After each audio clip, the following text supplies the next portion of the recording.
Dios nos tiene fe. Y les dijo: venid en pos de mí. Simón comenzó a los 6 años la escuela. Andrés quedó en casa llorando, porque él también quería ir a clase con su hermano, pero ese era un privilegio que por ahora solo tendría el mayor.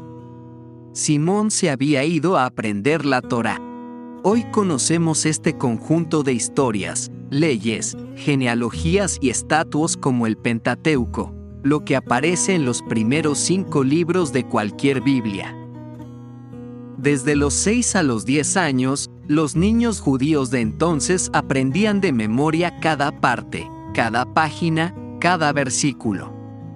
Si Simón resultaba ser lo bastante inteligente y aplicado, a los 10 años estaría en el pequeño grupo que en lugar de volver a las ovejas, la carpintería, las redes o cualquier otro negocio familiar, continuaría sus estudios.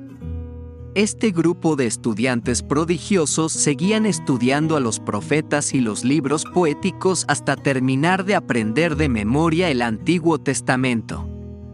Un total de 39 libros, página por página, renglón por renglón. Profetas mayores y menores, los libros de sabiduría, los históricos. Todo de memoria. Para los 15 o 16 años, si habían aprendido todo el Antiguo Testamento y si se destacaban lo suficiente, irían a la escuela de algún rabino a rendir el examen de ingreso. El rabino les hacía infinidad de preguntas para corroborar que conocieran los escritos, y luego evaluaba si tendrían ellos también la capacidad de convertirse en un maestro, un rabino. Solo la élite, los más encumbrados y sobresalientes, llegaban a entrar en la escuela de un rabino y convertirse en discípulos. Saulo de Tarso y Nicodemo son algunos ejemplos. Por ejemplo, Pablo era capaz de citar desde la prisión pasajes completos del Antiguo Testamento. Tras las rejas, Pablo no disponía de los rollos del Antiguo Testamento, pero los conocía de memoria. Cuando un estudiante era destacadamente bueno y pasaba la rigurosa evaluación, el rabino le decía: ven en pos de mí, sígueme. Lleva mi yugo sobre ti y aprende de mí. Estas eran algunas de las palabras de recibimiento y aprobación.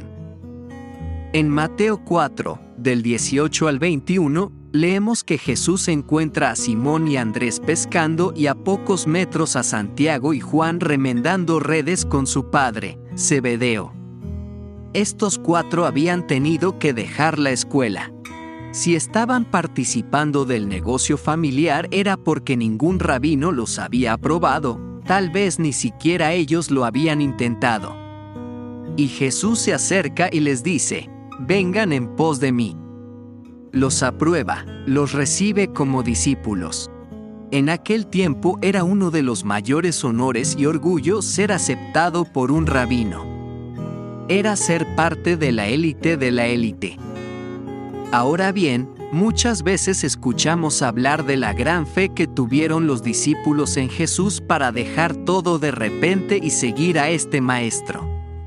Sin embargo, la historia tiene mucho más sentido a la luz del contexto de la Palestina del primer siglo que acabamos de explicar. Lo que llama la atención aquí es la actitud de Jesús. Estos eran hombres sin estudio, meros pescadores. Lo que asombra es la fe que Jesús les tuvo. Jesús creyó en ellos y en lo que podían ser. Creyó en que podían ser como Él.